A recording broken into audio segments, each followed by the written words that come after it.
ভারতবর্ষের প্রাচীন ইতিহাসে কপিল মুনি একজন অত্যন্ত গুরুত্বপূর্ণ এবং শ্রদ্ধেয় ব্যক্তিত্ব। তাকে হিন্দু দর্শনের অন্যতম প্রধান শাখা সাংখ্য দর্শনের প্রণেতা বা আদি গুরু বলা হয়। কপ 1.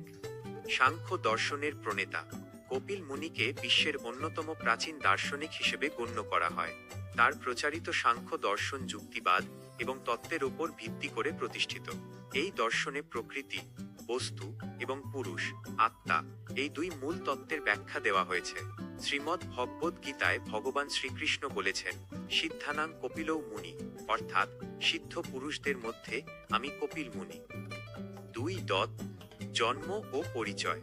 পুরাণ মতে তিনি ছিলেন কর্দম ঋষি এবং দেবহূতির সন্তান। তাকে ভগবান বিষ্ণুর পঞ্চম অবতার হিসেবেও বিবেচনা করা হয়। কথিত আছে তিনি নিজের মা দেবহূতিকে আত্মতত্ত্ব বা মোক্ষ লাভের উপদেশ দিয়েছিলেন, যা শ্রীমদ্ ভাগবতে বিস্তারিত বর্ণনা করা হয়েছে। 3. গঙ্গা অবতারণ ও সাগর দ্বীপের কাহিনী। কপিল মুনির নাম মহাকাব্য রামায়ণের সাথেও জড়িয়ে আছে। কাহিনী অনুসারে অযোধ্যার রাজা সগর যখন অশ্বমেধ যজ্ঞ করেন, তখন ইন্দ্র যজ্ঞের ঘোড়াটি চুরি করে কপিল মুনির আশ্রমের পেছনে লুকিয়ে রাখেন। সাগর রাজা 60,000 পুত্র ঘোড়া খুঁজতে গিয়ে কপিল মুনিকে চোর মনে করে অপমান করেন। মুনির রোষানলে অথবা তার তেজদীপ্ত দৃষ্টিতে সগরের 60,000 পুত্র ভস্মীভূত হন। পরবর্তীতে সগরের বংশধর রাজা ভগীরথ কঠোর তপস্যার মাধ্যমে মর্তে গঙ্গা নদীকে নিয়ে আসেন, যাতে সেই পবিত্র জলের স্পর্শে সগর পুত্রদের আত্মা মুক্তি পায়। 4. কপিল মুনির আশ্রম ও গঙ্গাসাগর। পশ্চিমবঙ্গের দক্ষিণ 24 পরগনা জেলার সাগর দ্বীপে গঙ্গাসাগর কপিল মুনির বিখ্যাত আশ্রম অবস্থিত।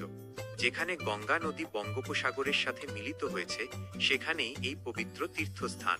প্রতি বছর মকর সংক্রান্তিতে এখানে বিশাল মেলা বসে, যা গঙ্গাসাগর মেলা নামে পরিচিত। ভারতবর্ষের বিভিন্ন প্রান্ত থেকে লক্ষ লক্ষ মানুষ এই আশ্রমে পুজো দিতে এবং পুণ্যস্নানের জন্য আসেন। 5. দর্শন ও শিক্ষা। কপিল মুনির মূল শিক্ষা ছিল অজ্ঞতাই দুঃখের কারণ এবং তত্ত্বজ্ঞান বা বিবেকের মাধ্যমেই মুক্তি সম্ভব। তিনি ঈশ্বর নিয়ে তর্কের চেয়ে সৃষ্টিতত্ত্ব এবং মানুষের দুঃখ নিবারণের উপায়ের উপর বেশি গুরুত্ব দিয়েছিলেন।